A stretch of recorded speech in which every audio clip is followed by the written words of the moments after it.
আসসালামু আলাইকুম। সংবাদে আপনাদের সবাইকে স্বাগতম জানাচ্ছি আমি নুসরাত। শুরুতেই সংবাদ শিরোনাম।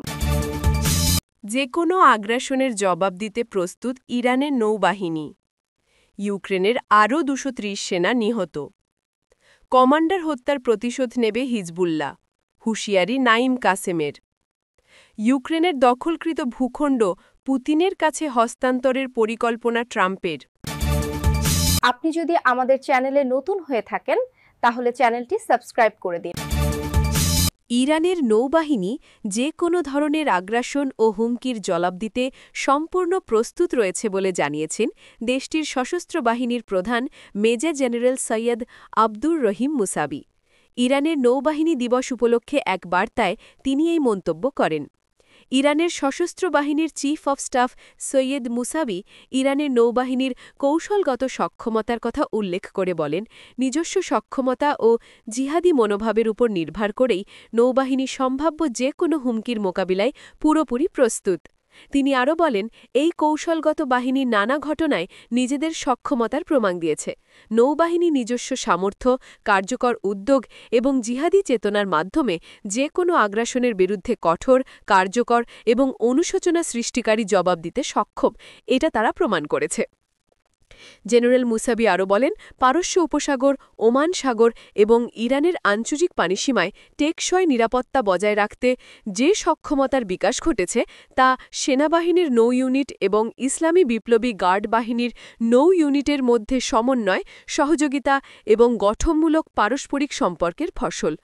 আল্লাহর রহমতে আজ এই কৌশলগত ও সহযোগিতামূলক দৃষ্টিভঙ্গি যে কোনো হুমকির বিরুদ্ধে বুদ্ধিদীপ্ত প্রতিরোধে এক অনন্য মডেলে পরিণত হয়েছে। রাশিয়ার ব্যাটল গ্রুপ সাউথের সেনারা গত ২৪ ঘণ্টায় ২৩০ জনেরও বেশি ইউক্রেনীয় সেনাকে ধ্বংস করেছে বলে জানিয়েছেন গ্রুপটির মুখপাত্র ভাদিম আস্তাফিয়েভ।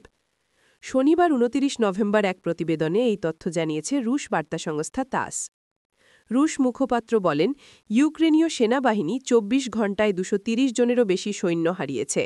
এ সময়ে রুশ যৌথ বাহিনীর ইউনিট এবং আক্রমণকারী ড্রোন ইউনিটগুলো ইউক্রেনের ৫টি সাঁজোয়া যুদ্ধযান, যার ৩টি পশ্চিমা নির্মিত, ১৯টি অটোমোবাইল, ৪টি ফিল্ড আর্টিলারি গান, ১টি ইলেকট্রনিক ওয়ারফেয়ার স্টেশন এবং ৪টি গোলাবারুদ ও জ্বালানির গুদামও ধ্বংস করেছে।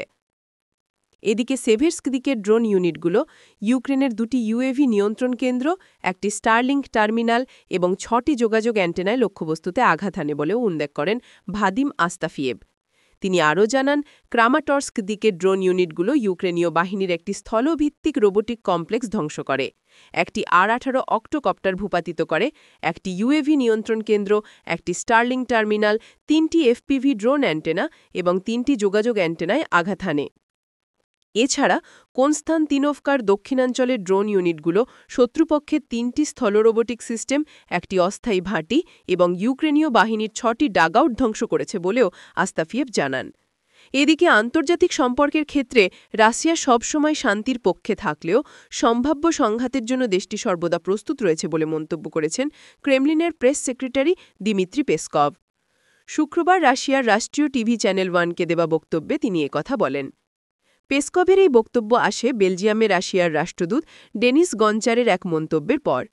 গঞ্চার সতর্ক করে বলেছেন, ন্যাটো এবং ইউরোপীয় ইউনিয়ন আশ্চর্যজনকভাবে রাশিয়ার সঙ্গে বড় ধরনের সংঘাতে প্রস্তুতি নিচ্ছে। যুদ্ধ বা শান্তি, কোনটি প্রত্যাশা করা উচিত এমন প্রশ্নে পেসকভ বলেন, অবশ্যই আমাদের শান্তিই কামনা করতে হবে, কিন্তু যুদ্ধের জন্য প্রস্তুত থাকতে হবে। সর্বোচ্চ ভালো ফলাফলের আশা করতে হবে, কিন্তু সবচেয়ে খারাপ পরিস্থিতির জন্য প্রস্তুতি রাখা জরুরি। ক্রেমলিন বরাবরই বলে আসছে যে আন্তর্জাতিক মঞ্চে কূটনৈতিক সমাধানই তাদের প্রথম পছন্দ, তবে পশ্চিমা জোটগুলোর সামরিক প্রস্তুতি পরিস্থিতিকে জটিল করে তুলছে বলে রাশিয়ার অভিযোগ। লেবাননের সশস্ত্র গোষ্ঠী হিজবুল্লাহর শীর্ষ সামরিক কমান্ডার হাইথাম আলী তাবাতাবায়ের হত্যার প্রতিশোধ নেওয়ার হুঁশিয়ারি দিয়েছেন গোষ্ঠীটির মহাসচিব নায়েম কাসেম। খবর আল জাজিরার।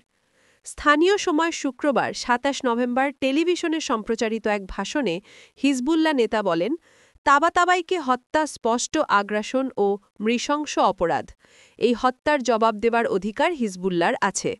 এর আগে গত ২৩ নভেম্বর লেবাননের বৈরুতে ইসরায়েলের বিমান হামলায় হিজবুল্লাহর chief of staff Haitham Ali Tabatabai নিহত হন। হিজবুল্লাহ প্রধান বলেন, আমরা এই হত্যার জবাব দেব। কখন জবাব দেয়া হবে সময় আমরাই নির্ধারণ করব। ভবিষ্যতে আবার যুদ্ধ শুরু হতে পারে এই সম্ভাবনা আছে, আবার নাও থাকতে পারে।